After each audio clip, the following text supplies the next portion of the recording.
Eu quero pedir aos irmãos, aqueles que puderem se colocar em pé, para que possamos ler um texto das Escrituras Sagradas no livro de Salmos, no capítulo 136.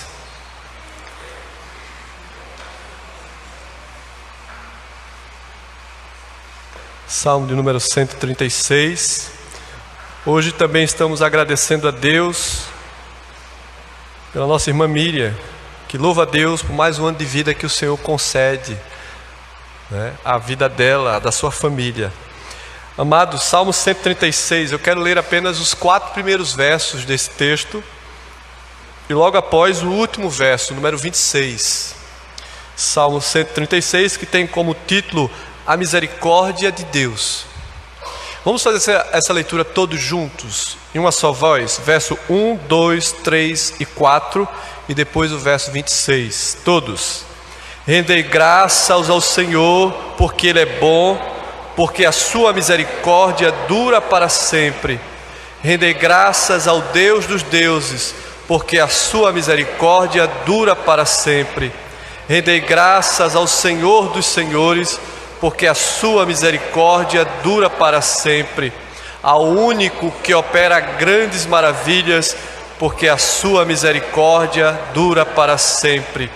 Ó, tributai louvores ao Deus dos céus, porque a sua misericórdia dura para sempre. Amém. Santo Deus, te louvamos, Senhor, pela tua palavra que foi lida. Te louvamos, ó Deus, pela grandeza, pela riqueza, pela profundidade dessa verdade que salta aos nossos olhos, aos nossos ouvidos e também ao nosso coração. Ó Senhor Deus, fala a nossa vida nessa noite. Ó Deus, que o Teu Espírito Santo me use como instrumento em Tuas mãos e que cada um de nós possamos sair daqui edificados e fortalecidos e confiados que Deus é o Deus bom, é o Deus de amor, é o Deus fiel, é o Deus de misericórdia para todos aqueles que o temem e o buscam. Ó Deus, te louvamos pela Tua graça bendita, no nome de Jesus. Amém. Os irmãos podem sentar. Amados, temos aqui o desafio, queridos, de poder compartilhar esse texto tão precioso que nós encontramos aqui nesse salmo, que é um salmo tão belíssimo, que mostra a bondade de Deus, a sua fidelidade, a sua misericórdia, que é abundante em toda a terra. A graça de Deus é tão grandiosa que Ele concede as suas bênçãos a todos os habitantes desse vasto universo. Não apenas aos homens, aos seres humanos, mas a todos os animais, a toda a obra criada. Isso aponta para a glória de Deus. E nós podemos ver, irmãos, que esse livro que nós temos em mãos, como o livro de Salmos, é um livro de cânticos inspirados.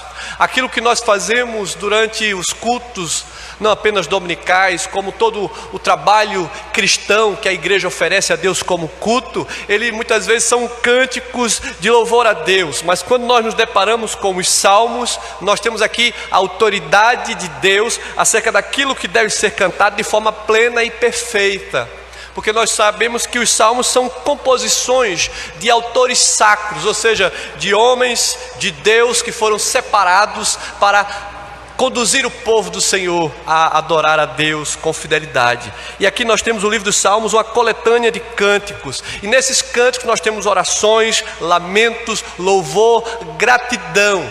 E principalmente demonstra o temor de Deus. E aqui nos Salmos, nesse livro, que temos 150 capítulos, são diversos autores que Deus separou, inspirados para comporem essa melodia sacra, essa melodia santa, que vem dos céus até o coração do povo de Deus para adorar. Irmãos, no Novo Testamento, que é a nova aliança de Deus, assim como o Antigo Testamento, porque o livro de Salmos, ele se encontra no Antigo Testamento.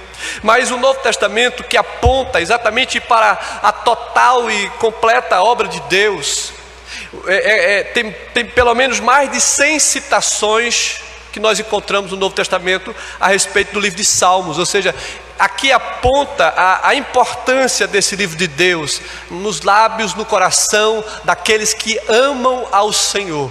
Irmão, não existe coisa mais importante na nossa vida enquanto aqui vivermos do que compreendermos que nós vivemos para um propósito máximo da nossa existência, que é o louvor e a glória ao único Deus verdadeiro, o Deus que nos formou, o Deus que criou todas as coisas. E o salmista aqui, que na verdade nós não sabemos quem é o autor desse salmo, mas de fato muitas vezes não há a sua autoria escrita, nem pelas evidências internas do texto, como não também evidências externas. Mas o que sabemos é que esse salmo foi composto por um homem de Deus separado para esse propósito, ou seja, para entoar a Deus esse louvor de adoração.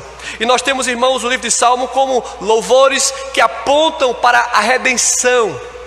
E esse salmo, exclusivamente aqui, aponta exatamente a história da criação e da redenção do povo de Deus. Ou seja, nessa composição de 26 versos, nós encontramos aqui toda a maravilhosa graça de Deus, apontando aquilo que Deus fez desde o princípio e aquilo que Deus faz com o seu povo, o povo separado como o povo bendito de Deus, que recebe a recompensa da misericórdia de Deus, que dura não algum tempo, não alguns anos, nem séculos, mas dura para sempre, até 1000 gerações, como disse Moisés ali no livro de Êxodo, no capítulo 20, quando ensinando a lei do Senhor no verso 6, a misericórdia de Deus dura eternamente, ou seja, ela não tem fim.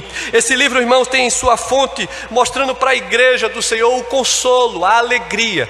Todas as vezes que nós nos deparamos nos livros de Salmos, nós vamos sempre encontrar a expressão dos homens e de mulheres que temem a Deus e que o adoram com corações sinceros e quebrantados. Na verdade, o que nós devemos fazer quando estamos assim, reunidos num culto como esse, no dia do Senhor na igreja, é de oferecer o nosso coração no altar de Deus, é de oferecer o melhor para o Senhor. Nós não podemos vir à igreja desapercebidos do que eu venho fazer aqui, senão ouvir a Deus, louvar o seu nome e mostrar a sua majestade em toda a obra da sua criação.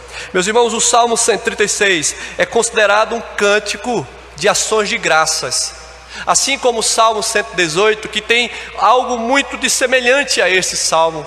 Ele mostra a repetição em seu estribilho, essa afirmação: a misericórdia de Deus dura para sempre.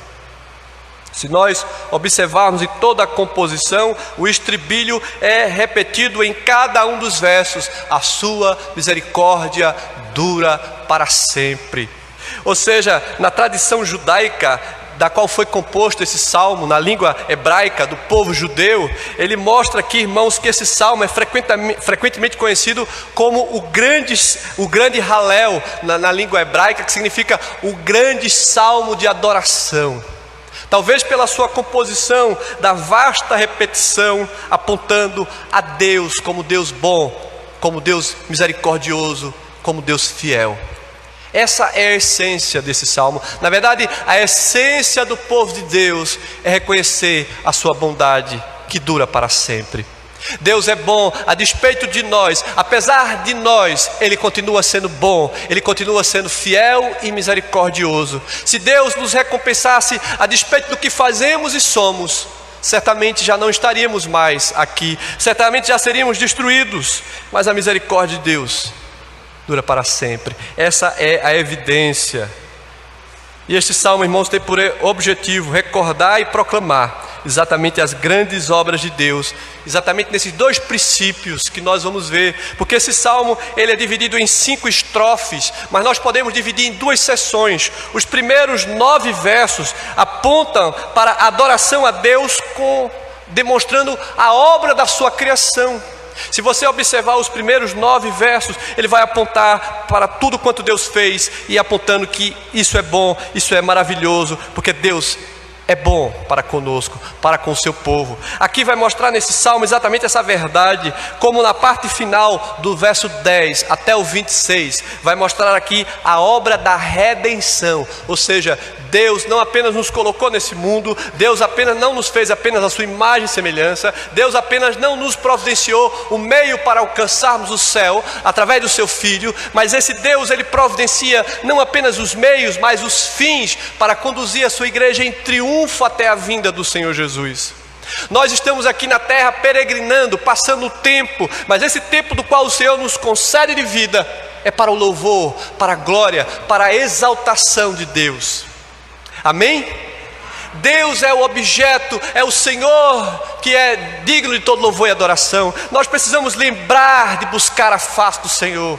Nós precisamos lembrar de reconhecer a sua graça bendita em toda a nossa existência. Não há nada na nossa vida, nada no meu presente como houve no meu passado, e nada que, se o Senhor permitir no meu futuro, não seja objeto da gratidão daquele que reconhece que Deus é bom, que Deus é misericordioso, que Deus é fiel. Meus irmãos, esse salmo mostra exatamente essa verdade que Deus cuida do seu povo, que Deus estabelece ou estabeleceu desde toda a eternidade uma aliança para com todos aqueles que o temem. A constante repetição desse estribilho, porque para sempre é a sua misericórdia, nos faz pensar que a recitação desse salmo existe dois momentos. É como que se fosse dividido o coro em dois momentos. Primeiro, nós vemos aqui o exemplo do verso primeiro, que diz: rendei graças ao Senhor, porque Ele é bom.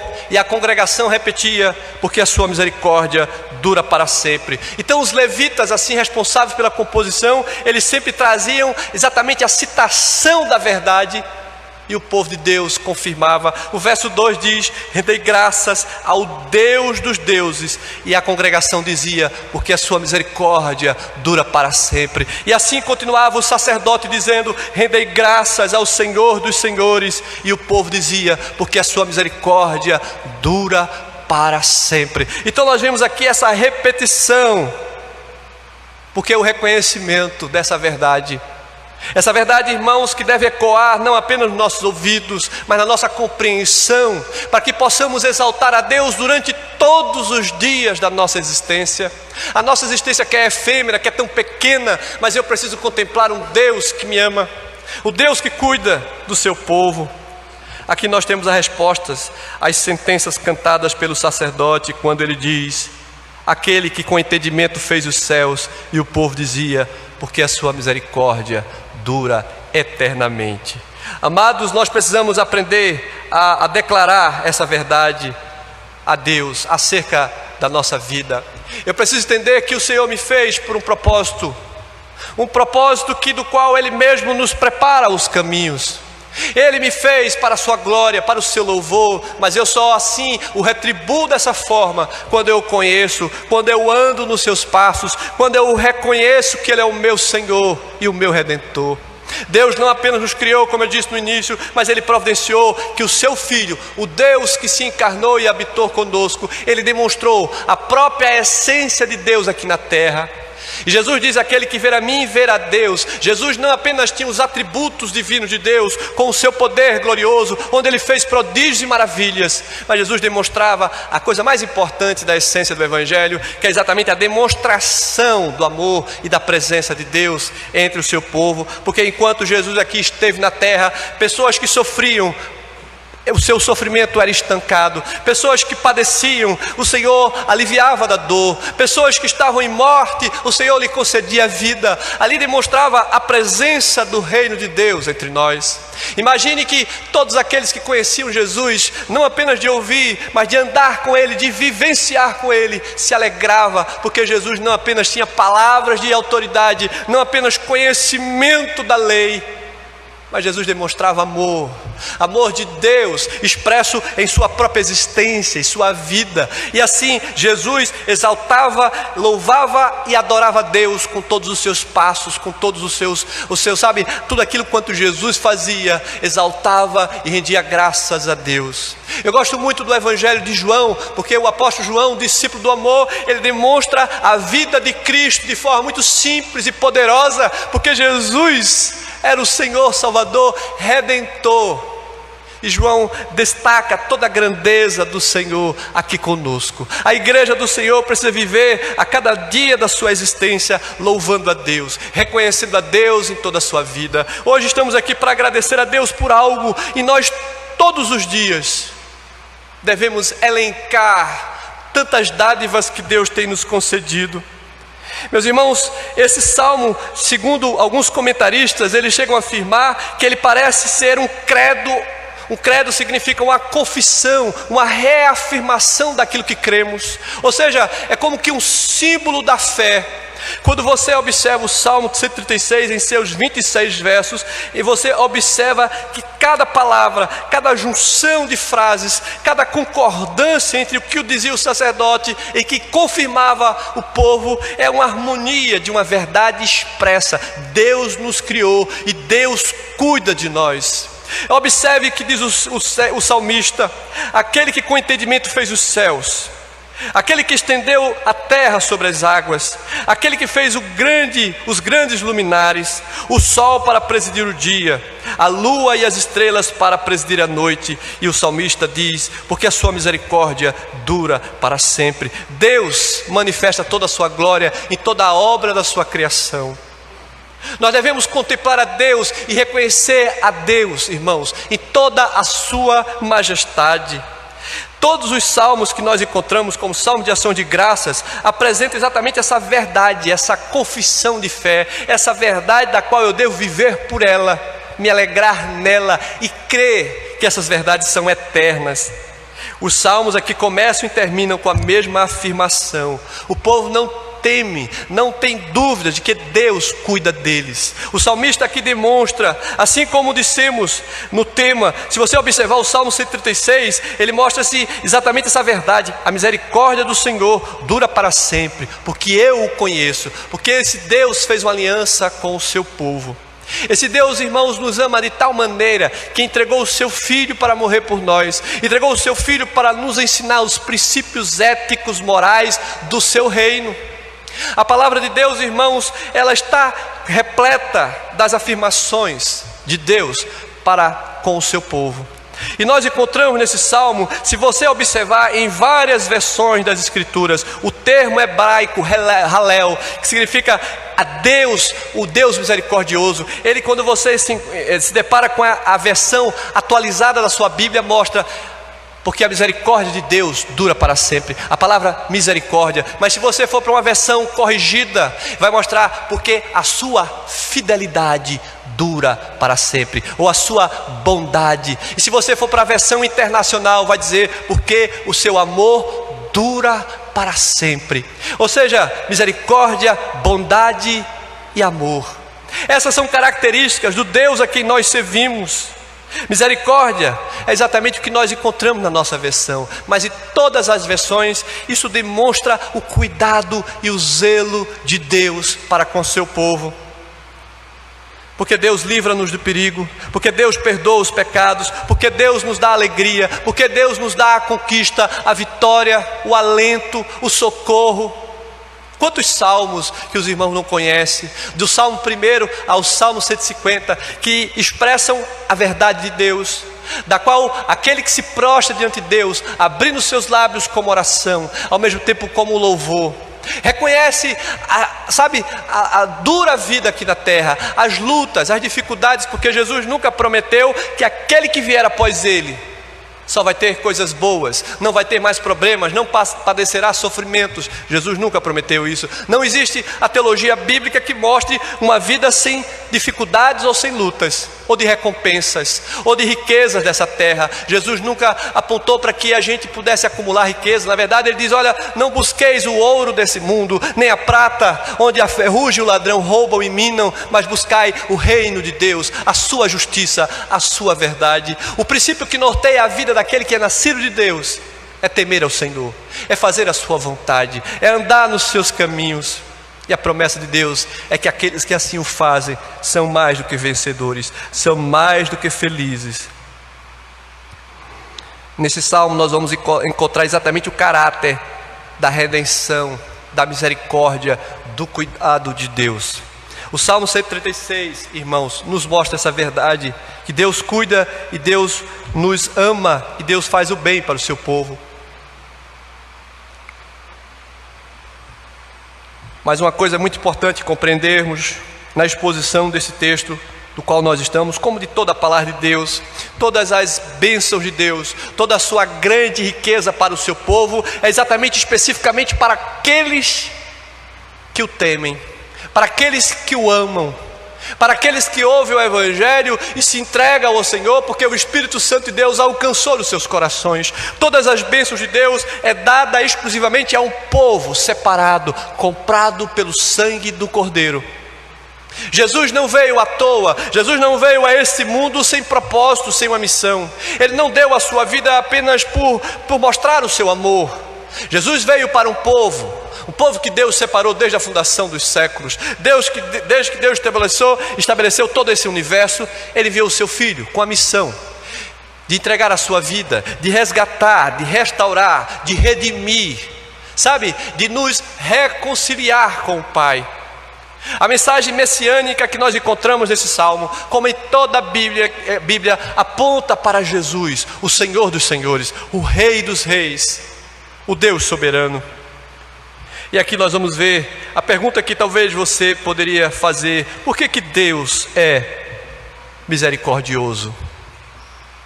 E sabe qual é a resposta? Porque Deus é misericordioso. E nós sabemos que misericordioso é sinônimo de bom, é sinônimo de misericordioso, bom, e é sinônimo de amor, de benignidade. Então por que Deus é bom? Por que Deus é misericordioso? Por que Deus é benigno? Exatamente a resposta está porque Ele, na sua essência, no seu caráter, em si mesmo, Ele é um Deus de justiça, Ele é um Deus de amor e de bondade. Ou seja, Deus é amor, Deus é a pureza, a verdade máxima do que se entende sobre amor. O que nós conhecemos de amor é algo que meio que falho. O amor que temos pelas pessoas, o amor que temos pelo nosso cônjuge, até pelos nossos filhos, ou pela nossa mãe, ou de mãe e filho, é um amor muitas vezes que ele pode ser corrompido, ele pode ser falho. Porém o amor de Deus é perfeito, porque Deus é o amor, diz o evangelista João. A essência daquilo que nós conhecemos de amor, em parte, é encontrada em perfeição em Deus, porque tudo quanto Deus fez prova o seu amor para conosco. A misericórdia, irmãos, é sempre resultado do amor de Deus, da bondade de Deus, da benignidade, da sua justiça para com o seu povo. O Dr. Heber Campos, pastor, escritor, comentarista bíblico da nossa igreja presbiteriana, ele cita o seguinte, ele diz: a bondade de Deus, ou o amor de Deus para os que se encontram em miséria e angústias espirituais, se leva em conta o fato de que eles mesmos merecem todo o sofrimento. Ou seja, ele apresenta dizendo o seguinte, em síntese: misericórdia é a bondade de Deus quando mostrada àqueles que se encontram em miséria. Antes da queda não havia necessidade de Deus ser misericordioso. Antes da queda não havia necessidade de Deus ser bom. Não havia necessidade de Deus, livrar o homem do mal, do pecado e da morte, porque não havia morte nem pecado. O homem tinha plena comunhão, o homem tinha plena, acesso a Deus. Havia uma plena e estabelecida unidade. Porém, após o pecado, o homem necessita de um mediador, o homem necessita de uma intervenção, porque o homem jaz do pecado, porque o homem nasceu em pecado, e depois da queda não há possibilidade de nos achegarmos a Deus sem a intervenção do próprio Senhor. Por isso que Deus providenciou a sua palavra, a sua lei. Antes a palavra de Deus era apenas uma palavra oral, era falada ao povo, mas depois Deus escreve a sua palavra, e essa escrita da palavra é para que ela possa permanecer, é para que todos anunciem a vontade de Deus, é para que o povo conheça os seus estatutos e a sua lei, é que essa lei esteja encravada no coração do homem, para que ele não se esqueça e reconheça que Deus é bom, porque Deus providenciou todos os meios para que nós possamos andar de acordo com a sua vontade. Antes da queda, o homem criado à imagem e semelhança de Deus vivia em santidade, vivia em perfeita retidão. Mas após a queda, o homem está no estado de miséria e de morte. Se Deus não tivesse enviado Jesus, não haveria condições de salvar-nos, não haveria esperança para nós após a morte. Mas Jesus, ele não apenas veio cumprir a lei, não apenas veio demonstrar que era possível pelo cumprimento de uma vida santa e reta, mas ele veio demonstrar a salvação, para que todo que é nele crê, todo que em Cristo vê o cumprimento, a verdade, a santidade, o poder de Deus, todo que confessar que Jesus é seu Senhor e seu Salvador, esse alcança a graça bendita da vida eterna. Nesse salmo, irmão, nos é dito que a misericórdia de Deus dura para sempre. E como falei no início, no livro de Êxodo, no Antigo Testamento, no verso 6 do capítulo 20 diz: o Senhor, faço misericórdia até 1000 gerações daqueles que me amam e daqueles que guardam os meus mandamentos. Deus faz misericórdia para o seu povo, para o povo que o temem, para o povo que o busca. Quando a expressão diz 1000 gerações, aqui pode ser deduzido como não tem fim. A misericórdia do Senhor dura para sempre, a 1000 gerações daqueles que temem, daqueles que amam, daqueles que guardam os meus mandamentos. Ou seja, a misericórdia de Deus é sempre eterna, não tem fim para o seu povo. O povo de Deus pode padecer dificuldades, sofrimentos, angústia e até a morte, mas ele sabe que a sua esperança não se limita a esses dias, mas ele tem no porvir a sua vida aos pés do Senhor. Essa misericórdia de Deus, irmãos, é interminável e pertence unicamente àqueles a quem o Senhor resolveu salvar. E nós sabemos que a mensagem de toda a igreja cristã na face da terra, genuinamente fiel às Escrituras, é apontar que Jesus Cristo é a vida, que Jesus Cristo é o único caminho que nos concede a vida eterna, que Jesus Cristo é a única esperança desse mundo que jaz nas trevas, de pessoas que não reconhecem Deus em suas vidas. Nunca, amados, os filhos de Deus ficarão sem misericórdia. A cada manhã os filhos de Deus são despertados a uma renovação de Deus em sua misericórdia para com a nossa vida. Isso mostra que se não houvesse a misericórdia de Deus, se não houvesse exatamente todos os estatutos do Senhor estabelecidos como a sua vontade para o seu povo, de fato a nossa existência não teria sentido nesse mundo.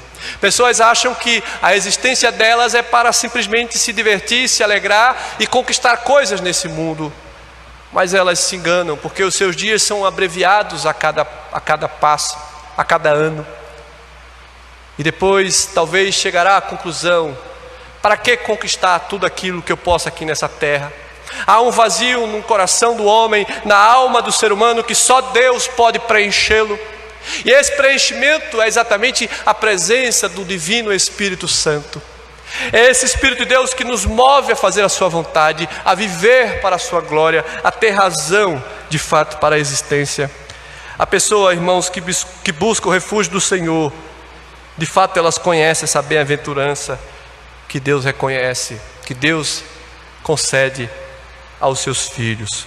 Então nós temos aqui nesse salmo um convite universal. É exatamente isso que diz os 3 primeiros versos: rendei graça ao Senhor, porque Ele é bom e porque a sua misericórdia dura para sempre, diz o verso 1. O verso 2 diz: rendei graças ao Deus dos deuses. O verso 3 diz: rendei graça ao Senhor dos senhores. Não existe outro a quem nós devemos nos prostrar e confessar e nos humilhar diante dele e dizer: Senhor, Tu és o meu Deus, Tu és o meu Senhor, Tu és o meu Rei, Tu és o meu libertador, o meu Salvador, o meu sustentador. Moisés falou isso ao Deus único e verdadeiro quando ele disse lá em Deuteronômio capítulo 10, 17: pois o Senhor, o vosso Deus, é o Deus dos deuses e o Senhor dos senhores, o Deus grande, poderoso e temível. Disse Moisés ao povo de Israel, e o povo, quando ouvia essas verdades, se alegravam. O povo de Israel, exaltava essa verdade magnífica de Deus, quando Deus os conduzia, quando Deus os livrava dos seus inimigos, quando Deus os alimentava, quando Deus os sustentava em toda a sua caminhada. Esse é o Deus da aliança. E também 1500 anos depois, o apóstolo João, referendando as palavras do profeta Moisés, mas agora apontando para a profecia das coisas que ainda hão de surgir, ele, quando recebe a revelação do Senhor Jesus, ali na ilha de Pátamos, João diz: pelejarão eles contra o Cordeiro, e o Cordeiro os vencerá, pois é o Senhor dos senhores e Rei dos reis. Apocalipse capítulo 17, verso 14. Ou seja, em nenhum tempo, em nenhuma circunstância, a igreja, o povo de Deus, estará sozinho, abandonado. Aqui esses textos mostram a verdade, que Deus é bom, que Deus é fiel, que Deus é misericordioso. É necessário, irmãos, que hoje eu e você possamos nos humilhar diante de Deus, reconhecer que Ele é o nosso Senhor e buscar a sua face. E aqui nós vamos ver essa convocação do Senhor para o seu povo. O seu eterno amor dura para sempre. E o refrão aqui tem a intenção de mostrar a relevância de cada ato de Deus a todos aqueles que cantam e evidenciam essa verdade. O verso 26 diz: ó, tributai louvores ao Deus dos céus, porque a sua misericórdia dura para sempre. Amém? Será que você tem motivos para louvar a Deus? Reconhecer que Ele é o Deus bom, justo, misericordioso, fiel, benigno? Será que você reconhece Deus nas coisas mínimas como nas coisas grandes? Não apenas reconhece em tudo na sua vida do passado, como reconhece hoje, e sabe que Ele está com você todos os dias? Porque nós lemos o texto do profeta Moisés, e depois de 1500 anos do apóstolo João, mostrando essa verdade, que ainda que se levante contra o Senhor, eles cairão. Esse versículo final, irmãos, ele toma o cântico de louvor inicial, mostrando essa reiterada verdade. O modo de falar de Deus se torna agora o Deus do céu. É isso que diz o verso 26: ó, tributai louvores ao Deus dos céus, porque a sua misericórdia dura para sempre. Essa referência ao Deus dos céus só é encontrada em toda a Bíblia, no Salmo 136, do verso 26, o Deus dos céus. Aqui o salmista, ele mostra para mim e para você: e o que faremos nós no dia de hoje? Será que a cada instante da minha vida eu posso levantar um altar de gratidão, reconhecendo toda a bondade de Deus para conosco? Será que eu tenho, eu lembro de agradecer a Deus o pão de cada dia? Eu lembro de agradecer a minha família, eu lembro de agradecer aos amigos, eu lembro de agradecer a tudo quanto Deus tem feito. Será que nós lembramos sequer de colocar o joelho no chão e buscar a face do Senhor? Será que nós lembramos de, e não apenas como um culto solene como esse, no culto público oramos, levantamos as mãos, mas será que em secreto temos buscado a face de Deus e agradecendo a Deus por todas as suas bênçãos para conosco? Porque Deus olha em secreto, porque Deus conhece o íntimo do nosso coração. O salmista aqui mostrando o sacerdote apresentando as graças e bênçãos de Deus, e o povo diz: a misericórdia de Deus. O povo reconhecemos, irmãos, reconhecendo essa verdade, nós devemos tomar por ações de graças a lembrança viva e real que o nosso Deus é o Deus Criador, é o Deus que nos redimiu, é o Deus que providenciou os meios para que nós fôssemos perdoados, para que nós fôssemos santificados e para que nós fôssemos justificados. Aqueles que temem a Deus, eles perseveram na palavra de Deus, nos mandamentos do Senhor, eles se alegram na presença do Deus Criador dos céus e da terra.